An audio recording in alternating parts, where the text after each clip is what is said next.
in Christ alone. Gusto ko lang pong i-share kung paanong kumilos po sa akin ang Panginoon. Dumating po ako sa point na wala na po akong ibang maaasahan kung hindi ang Panginoon. Way back 2008, nagtatrabaho po ako sa isang malaking kumpanya. Ito po ay isang global company, Universal.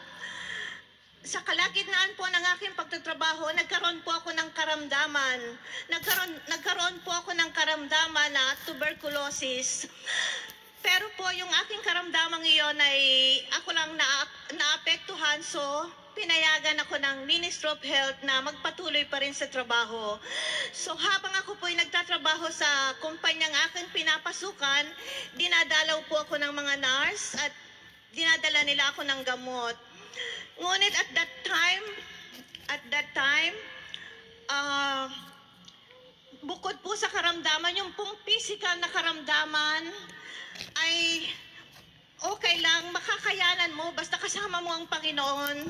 Pero yung i-torture ka ho ng mabuli ka, ma-harassment sa iyong pinapasukan, mas mahirap po yun.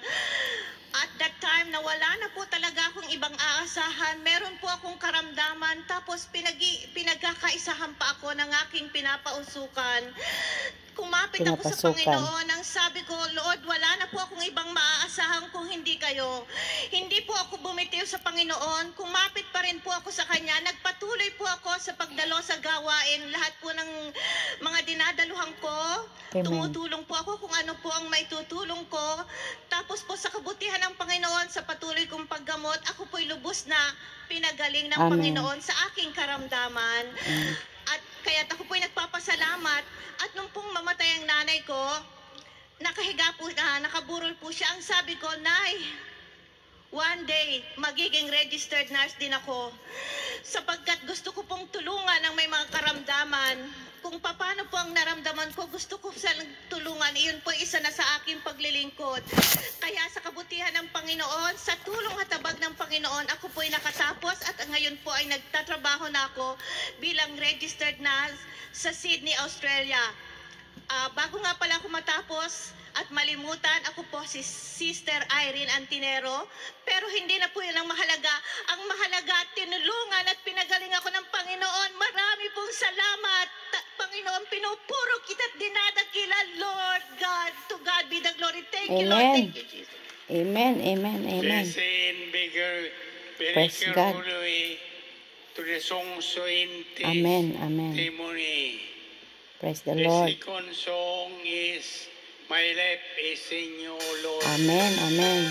Mga brothers and sisters in Christ, at pangalawa po sa ating mahal na Yahweh El Shaddai at sa ating punong lingkod na si Brother Mike Sid Velarde at ang buong niyang pamilya.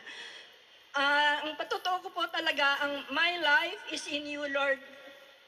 Talaga po, sapagkat nung back 1989 po, doon ko po na nakilala at tinawag ako ni Yahweh El Shaddai. Subalit, hindi po sa lahat ng oras marami po tayong blessings. Akala ko po lahat blessings, pero marami po tayong pagsubok talaga na dadaanan. Ika nga po, makipot ang daan patungo sa Panginoon. Pero pag nandun ko na po sa harapan, doon po nyo natin malalaman kung gaano kabait sa atin si Yahweh El Shaddai. Nang ako po ay nagsisimula ng mag-commit kay Yahweh El Shaddai, si Brother Mike po yung nagsabing, sinong gustong mag-commit kay Yahweh El Shaddai? Taas po ako ng kamay.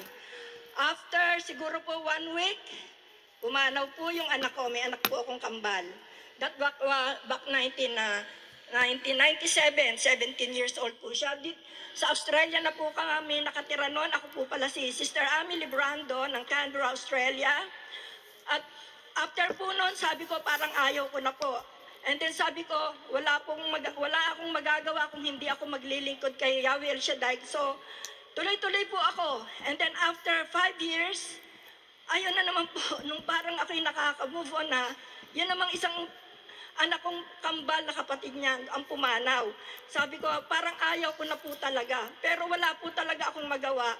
Dahil nung ako po'y nakasalukuyang nadidepress, narinig ko po si Brother Mike na, isang dasal mo lang, huwag ka nang magdasal ng mahaba. Lord, please help me. doon po naglinaw yung aking pag-iisip. At talaga po, after that po, marami po siyang biyayang pinagkaloob sa akin. Kaya mula po ng 25th anniversary po na El Shaddai na ginanap po sa Luneta, doon na po ako nagtuloy-tuloy every consecutive year po, ma-attend na ako dito sa gawain. At ngayon po, talagang blessed na blessed po ako. At naka-attend po ako muli sa Luneta Grandstand. At talaga pong overwhelming po, talaga yung kaligayahan ko na sabi ko, Lord, I commit myself until I die. I will praise you, Lord, until I die. At talaga pong wala na po talagang, my life is in you, Lord. Amen. Thank you po. Maraming salamat po. At huwag po tayong mawawala ng pag-asa anuman pong pagsubok sapagkat si Yahweh El Shaddai lang po talaga ang makakatulong sa atin. Wala na pong iba. Amen. Thank you, Lord. Praise you, Yahweh El Shaddai. Amen. The third song is If.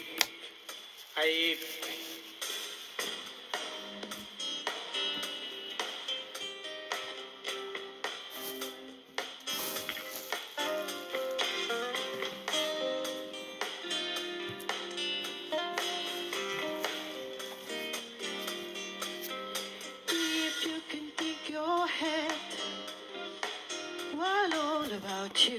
Mga kapatid kay Kristo, Brother Mike, good evening po, at sa pamilya mo, Sister Belen, at kung Rene Velarde, Michael Velarde, and Dr. Franklin Velarde, and si Ma'am Cheryl, good evening.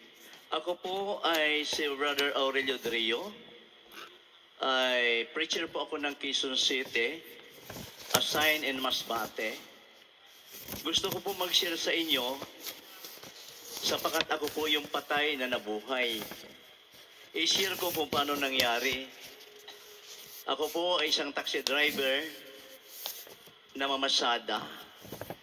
Year of 1996, nung maganap po ang insidente sa buhay ko, na hanggang ngayon po, yun po ang hindi ko makakalimutan. Kaya po ako'y naglingkod sa Diyos sapagkat nakilala ko ang Diyos na mabuti. Sapagkat nagpakilala ang Diyos sa akin na siya, kung wala siya, ako'y wala na rin. Nabuhay May ako din purpose. sa habag po ng Diyos. Amen. Ito po ang pangyayari. Noong magkasakay po ako ng pasahero, 3 pasahero sa taxi, kaya pagkat ako'y taxi driver, 20 years naging taxi driver, ay hindi ko alam na ang sakay ko ay hold-upper. Habang tumatakbo po ang taxi, nagdadrive ako, kinakabahan po ako sapagkat walang kibo ang mga pasahero ko. Yung pala ay mga hold-upper po sila. Pagdating po sa batasan, doon po ako hinold up at sinaksak po ako ng 3 times. Hallelujah. Una po natama ako sa tiyan, labas agad ang mga bituka ko. In Jesus' name. Ang pangalawa po sa dibdib, na hindi ka mabubuhay pag sa dibdib ka tinamaan. In Jesus' name. Doon ko na-realize ang lahat sa buhay ko dahil namuhay po ako sa kasalanan. Doon ko na-realize na ang Diyos, yun na po ang pagtawag sa akin. At yun po mga kapatid, ako po sa madaling salita ay namatay. Bago po ako namatay, nagsalita po ako, tumawag ako sa Diyos, sabi ko, Lord, bigyan mo ako ng pagkakataon mabuhay. Praise God. Kung ako ay bubuhayin mo, maglilingkod ako sa iyo, sapagkat po sa panahon na yon, hindi pa po ako preacher at hindi pa rin ako naglilingkod. Napakabuti ng Diyos. Tinugon niya po ako. Although, namatay ako sa aktual na yon. Praise God. Dinala po ako ng kapwa ko mga taxi driver sa hospital. Pagdating po sa hospital, dinirekta po ako doon sa morgue ng hospital sapagkat dead on arrival. Yung salita na, Lord, kung bibigyan mo ko ng pagkakataon na mabuhay, paglilingkuran kita. At doon po, madaling araw, nagising po ako doon sa morgue. Na naglalakad, nagsisigaw, mga nurse, buhay ako. Bakit niya ako nilagay dito sa morgue? Praise God.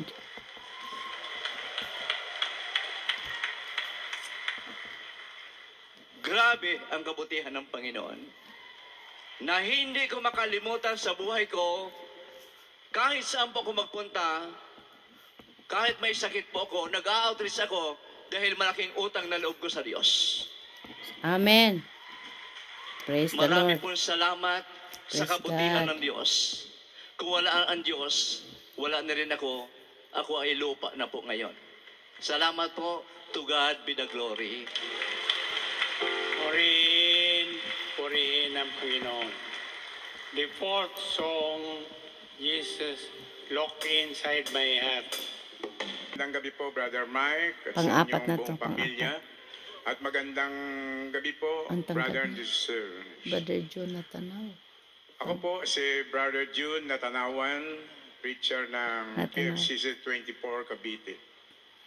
At ang ipagpapatuto ko po ay ang naganap noong July 16 nang ako'y dalhin sa ospital na walang malay. Praise the Lord. Tunay ngang ang Diyos ay nakababasa ng ang kalooban ng tao. Amen. Yes. Hallelujah. Praise God. Dinala ako ng aking sister wife sa ospital. Walang malay. Nagkaroon ako ng malay noong alas 7 ng gabi, nandalhin ako ng alas 5 ng umaga. At pagbukas ng aking mata, ay nakita kong napakaliwanag. Ay sabi ko, Lord, heaven na ba ito? Nagulat ako, mga kapatid, sa tagpong yun. Dahil tumaas daw ang aking pressure, blood pressure, at ang aking sugar. Nakaapat akong araw sa ospital. At nang ako'y makauwi na sa ika-4 na araw, sa pang-6 na araw naman, ang aking sister wife ang dinala sa ospital. Tunay ngang ang Diyos ay buhay. Nakatatlong araw ang aking sister wife at nandyan siya ngayon. Nakasama ko. At hindi ko nga alam kung ako'y magpapatuloy ngayon. Alam niyo mga kapatid, na-realize ko ang pagbibigay ko ng ikapu. Ang bunga pala ng pagbibigay ng ikapu ay hindi lang pinansyal ang ibinabalik ng Panginoon, kundi spiritual. Nakalalagayan natin ang kagalakan at kapayapaan na hindi mababayaran sa labi. Mga kapatid, parang nagdahilan lang kaming mag-sister wife. Pag kami nagkakausap ngayon, mga kapatid, tunay ngang nagkakatiningan lang kami. Dahil sa kabutihan ng ating Diyos. Dahil sa kabutihan niya, Amen. mga kapatid, Amen. ang Diyos ay buhay! Amen. Buhay! Amen. Buhay! To God Yes. be the glory! Purihin ang Panginoon. Amen. Ngayong Sabado, kapunan nyo, hindi ko binigyan ng kulugan ang 4 eyes, bunangin.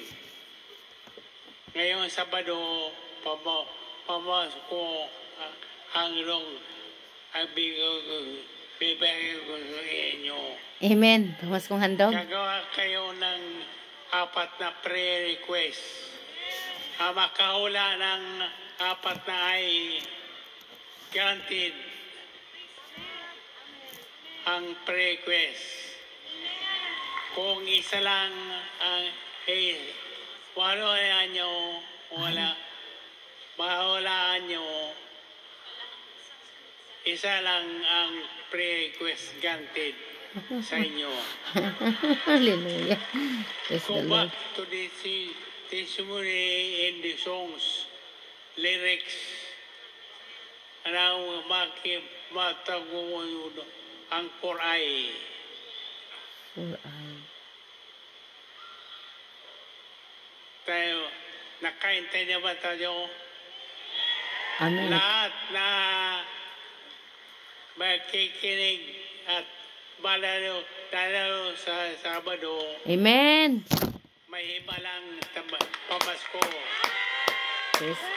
Ay, walang pamasko. Amen. Advance, Lord. Isigaw natin, thank God I am blessed. Thank God I am blessed. Thank God I am blessed. Thank God I am blessed.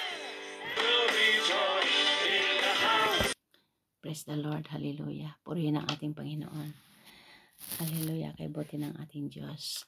Salamat, Lord, sa tagumpay po ng sama-samang pakikinig, pagpupuri, pagpupugay sa inakilang pangalan sa lugar na pinagpala po ninyo ang Ambel, the City of Faith, O Lord God, na kung saan, Panginoon, ito po ay Tuesday family appointment. Panginoon, na nagkakatipon po ang lahat ng mga anak mo at mga lingkod. Lord, lahat ng mga nagpatotoo, Panginoon, nakaka-bless po talaga silang lahat na kung saan ipinahayag po nila, Lord, ang kabutihang ginawa mo po sa kanilang mga buhay. At silang lahat po ay nakaka-inspired. Pero may isa po ako na talagang I was touched kasi yung taxi driver na ngayon po ay siya po ay lingkod mo na po siya, Panginoon. Siya ay disciple preacher sa paghayag na yung salita. Siya daw po ay patay na. Dinala na sa morgue, dinala sa hospital sa morgue dahil siya ay dead on arrival. Nang kwento po niya ay siya ay nagkaroon ng pasahero na mga hold-upper. Sinaksak sa tiyan, sinaksak sa dibdib. So, grabe ang nangyari sa kanya. Siguro, hindi lang niya ma-elaborate kasi very limited po ang oras. Pero I'm so touched at imaginin po natin, no? Lumabas yung bitukan niya, kung paano yun. Kaya, and then, naglakad daw siya. Ihimala. Bumangon siya mula sa higaan sa morgue. Buti na lang, wala pa yung doktor para siya ay lagyan ng, tawag nito, yung, di ba, pagpatay na, nilalagyan na kaagad ng mga embalsamo, siguro para hindi mangangamoy. Buti na lang, talagang kay buti ng Panginoon. Kay buti mo talaga, Lord. Kasi sa kanyang diwa, patay man ang physical niya, pero ang diwa niya ay buhay. At sabi po niya, Lord, buhayin mo pa ako at ako'y maglilingkod sa iyo. At pinatunayan po ng ating Panginoon. Dininig po ng ating Panginoon ang kanyang panalangin. So, kay buti ng ating Panginoon, nakatakda na po yon sa kanyang buhay na siya ay katagpuin ng ating Diyos dahil po sa kanyang kababaang loob at humingi siya ng saklolo sa ating Panginoon na tulungan siya at bigyan pa siya ng pagkakataon na mabuhay sa mundong ito for a purpose. Kaya ko po ito dinagdagan ng mensaheng ito dahil may kapatid po tayo na kanyang anak ay nasa hospital. Nawa, Lord, sa oras na ito, dalangin ko po na nawa na pakinggan po niya ang patotoong yon. Ang anak po ni Sister Alda, na nawa po ay mapakinggan po niya ang patotoo ng brother na yon. Na kung siya nga po ay patay na dahil sinaksak at dinala na po sa morgue, sa kanyang puso, sa kanyang isip, sa kanyang pong gunitain, ay nagpakumbaba po siya sa ating Panginoon. Humingi po siya ng tawad at agad-agad naman po siyang dininig ng ating Panginoon. Binigyan po siya ng pag-asang mabuhay at ngayon po isang preacher na po siya. Kaya sa iyo ay walang imposible, Panginoon. Kaya dalangin ko po, Lord, ang mga nasa banig ng karamdaman, sa hospital, sa ICU, sa care home, na wala na pong ibang inasahan kundi ang tanging kahabag mo, Panginoon, at kapangyarihan mo, ang miraculous healing, Panginoon, physically and spiritually, upang sila po sa kanilang pangalawang buhay o dugtong na buhay sa mundong ito, ay magkaroon sila ng pag-asa na makapaglingkod sa iyo, na sa kanilang pangalawang buhay ay ialay po sa paglilingkod sa iyo. Kaya sa akin din pong tiyahin na si Tia Leonarda Gamale, na nawa po Lord, abutin mo rin siya na yung makapangyarihan at habag na makarecover po siya sa kanyang pag-stroke, makalakad po siya at ipagsigawan ka niya na buhay ka. Buhay ka Lord sa kanyang buhay at sa kanyang second life.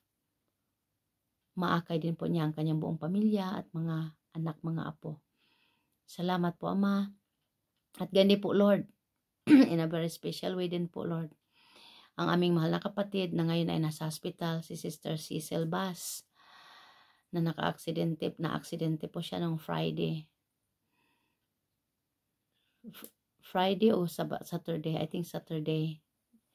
After daw po ng practice nila, siya ay nabangga ng e-bike.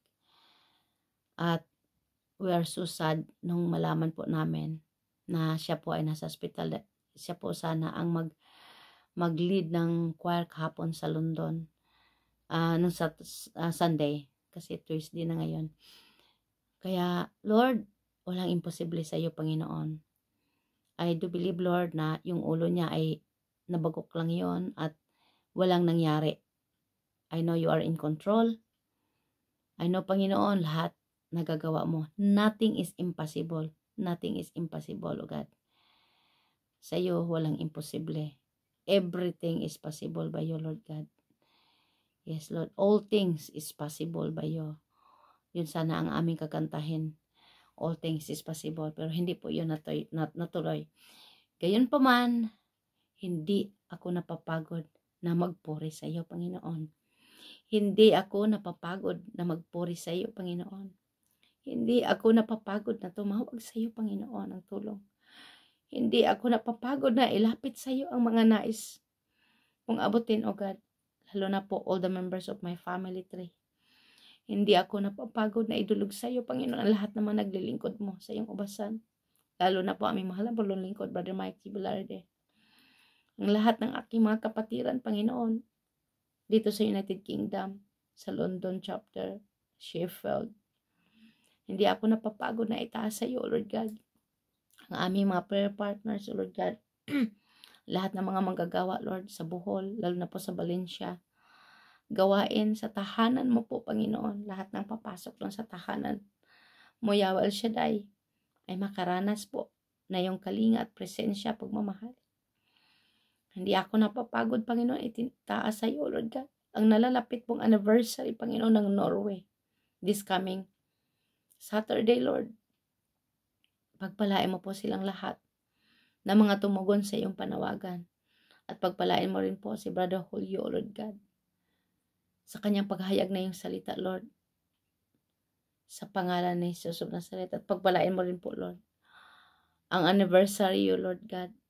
Ang 5th Thanksgiving anniversary, Lord, ng Sheffield under London Mother Chapter this coming 2nd of September. Malapit na po, Lord. At tinangkin po namin, Panginoon, ang iyong gabay, ang iyong patnubay, ang iyong pagsama sa amin, at ang katagumpayan po, Panginoon, ay aming pinasasalamatan. All the glory, all the glory, thanksgiving belongs to you, Father God. In Jesus' name, amen and amen. In the name of the Father, the Son, the Holy Spirit, amen. Thank you po.